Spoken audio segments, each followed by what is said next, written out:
What's going down, everybody? It's the Wake Up Crew here to talk some NBA prop bets over on PrizePicks. NBA Finals 2022, Golden State Warriors, Boston Celtics, Steph Curry, Klay Thompson, Draymond Green, Jayson Tatum, Marcus Smart, Jaylen Brown. It's going down. The game doesn't pop off until tomorrow. We're recording this on Wednesday. All the lines are out. A little bit of movement on PrizePicks, but we shouldn't see too much from now until the tip-off. Jay, real quick, man, I'm just putting you on the spot. Who wins the NBA Finals? Just who do you think gets it done? The Boston Celtics are winning the NBA Finals. The That Boston height, that Celtics. length, it's going to be all they need to win the finals this time around. I believe in the Celtics. I believe in Tatum getting that first chip and sending the Warriors home packing.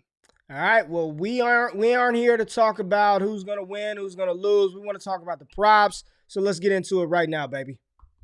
The high flying action. Take a step back and relax. It's time to count that money. The NBA props. No look any further. You know what time it is. Presented by PrizePicks. NBA props. Let's count that money, man. All right, Jay, let's dive right into it and pull up the board. All right, so we got a PrizePicks board right here. We need to, there we go. Let's get the thing. There we go. Now we're right. Jay, where do you want to go with to start off with the players?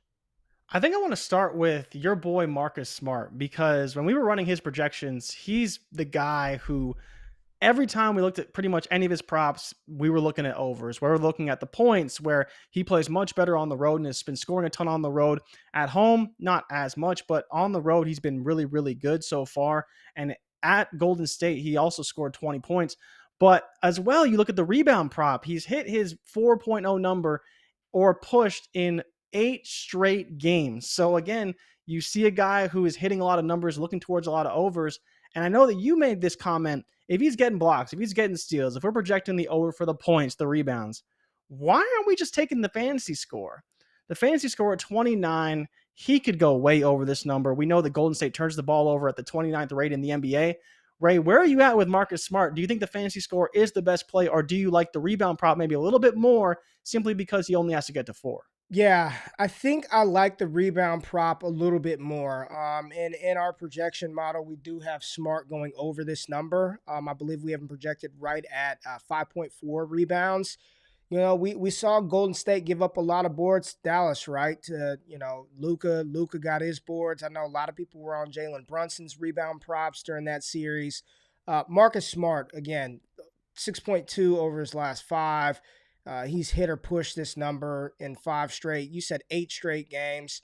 I like the fantasy score, Jay. Because I do think blocks and steals, he's good for maybe a couple of those. He's not turning the ball over a ton. If you like the points, I know you're kind of in on the point total for Marcus Smart, but I think the best play, and based on our model, the edge, which prop, if we go rebound versus the fantasy score, it would be the rebound number. So right here at 4, I like Marcus Smart over 4 rebounds. I think that's the better of the 2 plays. Yeah, I think I'm with you. And that's where I do like the fantasy score. And to kind of add to that discussion, his over on 1.5 blocks and steals is minus 125. His turnovers are juiced to the under. So these are all numbers that are heading the right direction for him to go over in the fantasy score department. And I do believe that he can score 20 points in this game. You know, he's a guy who can be very physical on offense, whether it's Jordan Poole, Klay Thompson, Steph Curry. He's going to have his way with them more than likely. And so I do like the fantasy score number quite a bit. But I think I'm with you. The rebounds overall are the prop that I'm looking at to most. But I want to talk about Klay Thompson because PrizePicks they're back in, right? He scored 30 points in the closeout game. They gave him that 20.5 projection. Ray, can I convince you to take the under today on Klay Thompson's points, knowing how much he's struggled? But the 2 games, Memphis and the closeout game against Dallas, he scored 30 points. Do you think he can do it today? We don't know who's going to be on him, whether it's Brown, whether it's Tatum. We know that Smart's probably going to be on Steph. I think it will be Brown, and so it's probably the best matchup for him potentially. But Brown's still a big body, can keep his feet in front of him, and can get up on Klay to make sure he doesn't get those easy threes. How do you feel about that 20.5 for Klay Thompson in this game 1? I don't like it. So you don't have to do a lot of convincing to get me to go under here. Now, to be transparent, the model does project him for 21 points, but I know how it's getting there. I know this 32-point outing for him in that closeout game is weighing heavily into that number. It's game one, and I think we got to remember, like game one, I think both teams kind of filling each other out. It's not like they played a whole bunch during the regular season. Steph Curry got hurt in one of those games. I'm not ready to say Klay is back. He's found his groove. So if I were going to take a bet with Klay Thompson in game one, it would be the under here. But I'm just telling you, man, like taking the under on players like Klay Thompson, Steph Curry, Jayson Tatum, it's scary as hell, Jay, because I mean they can get hot. Like, would it shock Yeah, you at for the sure. end of game one if Klay Thompson finishes with 27 points? He went, 5 from 9 from deep. Like, it wouldn't shock you. So you, I can be convinced to go under Klay Thompson, and I think if you're going to take a play for Klay, the under would be the move. Let's just look at his points, rebounds, and assist number. That's at 26 and a half. He's averaging 25.6 over his last five. I don't know if I really like that for Klay going under that, because if he doesn't score, maybe he does some things in some other departments. Fantasy score 31. I I think the under points is the play, Jay. But man, it's scary because a player like Klay can get hot quickly, and quickly you pass this number of 20 and a half. So I think the under would be the play, but I'm hesitant, man. I'm not gonna lie to you. I'm hesitant on this one. All right. So if you're hesitant on him, how about we go to someone I know you're not hesitant on at all? Let's go to Jayson Tatum. I Yeah, want to look at his rebound prop, right? Because yeah. you're all in. We talked about it. We've been talking about it. 7 rebounds, hitting 4 of his last 5. Can he do it against this relatively undersized Golden State front court? How do you feel about Jayson Tatum? And I'll quickly say I think that Andrew Wiggins will be his primary matchup, and we know that Wiggins has been a guy who's been crashing the boards. I think that Tatum's primary responsibility on defense will be to cover Wiggins and make sure Wiggins can't crash the offensive glass. And I think, like you've actually pointed out pre-show, that may be a good opportunity for Tatum to get even more defensive rebounds in the post because he's going to be stopping Wiggins from going after the boards early in this game. Love it, man. I mean, you just hit the nail on the head. I don't even know how much more I need to dive into this with Jayson Tatum, giving us this at 7. We got him projected for 9.4 in this game. We saw what Luka was able to do on the glass versus Golden State.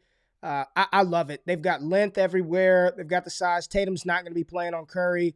I do think the Tatum-Wiggins matchup, we're going to see quite a bit of that, and even Tatum on Klay at times. So at 7, I'm smashing the over. This will definitely be one of the core 4 plays. I want to go to turnovers real quick because the highest edge in our projection model for an over was Jaylen Brown over 2.5 turnovers. Jay, the books. I mean, the books have this heavily juiced to the over. I'm surprised this hasn't been moved up on Prize Picks yet. Jaylen Brown, 1 and 7 in his last 5. He's averaging 4 turnovers. We haven't projected it roughly right at 4. It's like 3.9 turnovers in this one. This is one of the core 4 for me as well. Jaylen Brown over 2.5 turnovers.